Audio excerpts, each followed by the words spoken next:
It's time now for a look at some of the stories making the front pages of the international newspapers this Wednesday morning, and I'm delighted to say that I'm joined by my panel of guests. They are the South African journalist Heather Walker and Agnes Gitau, who's the Chief Executive of the London Africa Media Network. Ladies, a very good day to you.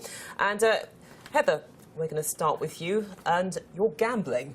Not, well, you personally, well, you might, for all I know, but the story in the Wall Street Journal Asia, Casino School bets on gambling to be legalised. So people are being trained to gamble here?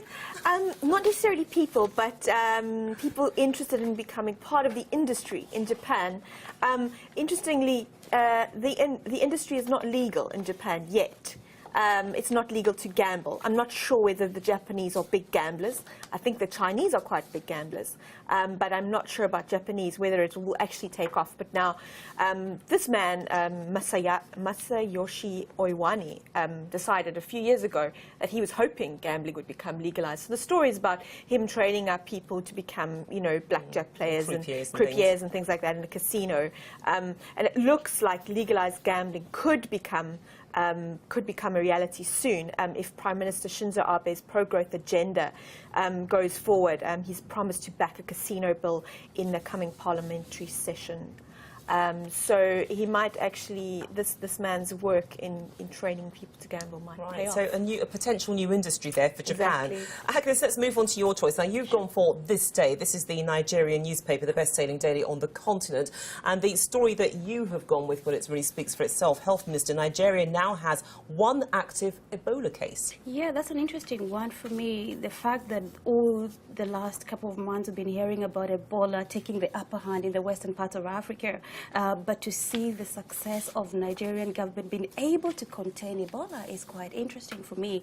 And the fact that what the minister said that they've been able to contain, efforts to contain the disease yesterday have been very successful. And I think that's a good one here, coming from that part of the world. Well, it's actually nice to have a good news story coming out of this. And you know, we don't actually have a headline dominated by Boko Haram, because it's worth remembering as well that it was a Liberian national who brought Ebola. Yes, into Nigeria. And they have really carried on. Every mention of Ebola, they constantly mention about Patrick Sawyer, the Liberian-American national who brought in Ebola from Liberia, and to an extent of not even being very politically correct, you know, like blaming him for all this chaos. But it's good to see that policies in regards to containing Ebola are working in Nigeria and in Lagos, which is one of the biggest and very crowded cities. So you know what it means, that actually maybe this is could lead to the other countries that affect us. Setting a template elsewhere. Yeah.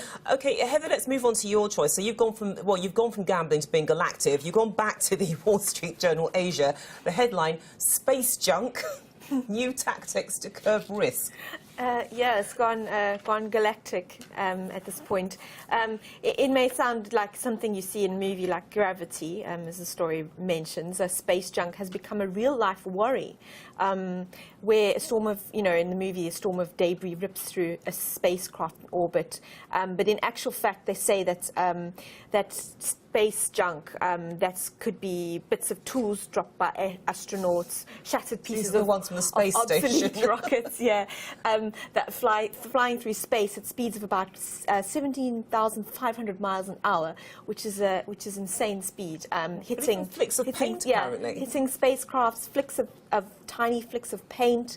They have to replace windows when satellites return to Earth, and it's costing them in excess of about $500 million per item.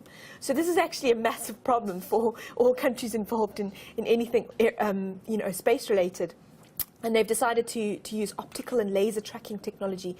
US and Australian firms are working together to sort this out. But it sounds like a pretty good reason why you shouldn't really get involved in space programs, because it's not just expensive to launch the rockets, it's all the junk that they generate, and someone's got to pick up the bill at the end as well. Okay, Agnes, we're going to go back to your choice. Now, you have gone for the International New York Times, I believe. Is that correct? Yeah, sure. We'll go back to it's the fact that Obama has approved surveillance over Syria in efforts to fight the Islamic State. This has been very tough for the Obama administration because they must not be seen to be endorsing Assad. And what he has clarified is that they are not actually asking for permission from Assad administration.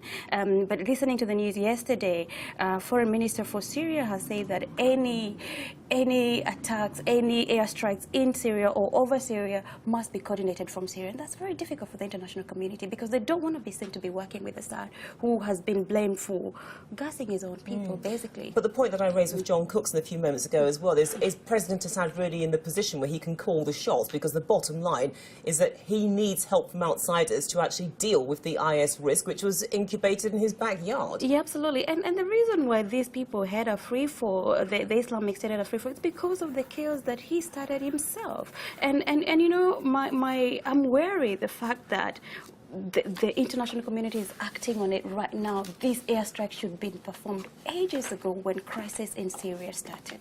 Okay, so do we have time for another one, I wonder? Do we have time for another story? We do have time for one more. And this time, Heather, the ball goes back to you. You've gone to the International New York Times Asia, looking at the Thai surrogacy story. Yes, well, this obviously made headlines a few weeks ago, but officials estimate there are several hundred surrogate births in Thailand. They're saying it's become the womb of Asia. You know, a number of people go there. It's one of only a handful of countries where it's allowed, and only one of two in Asia, making it a prime destination for couples in the region from more wealthy countries, such as Australia, where there was this drama of these parents who had a surrogate birth in Thailand, and one of the babies had Down syndrome, left that baby behind and took the supposed normal baby back to Australia. Now this has just kind of highlighted the issue that they are supposedly exploiting poor rural people at the expense. There's apparently a freewheeling foray into the womb rental business, and the country's military government now wants to end this. They say it's an unguided experiment. Yeah, and I think that a lot of people actually quite agree with that, given what's happened, of course, the implications. And we shouldn't forget as well that there are children at the end of the day, and at some point they may want to connect with their birth mothers. But ladies, we do have to leave it there. So thank you so much for taking us through the newspapers. Short but very, very sweet. Thank you.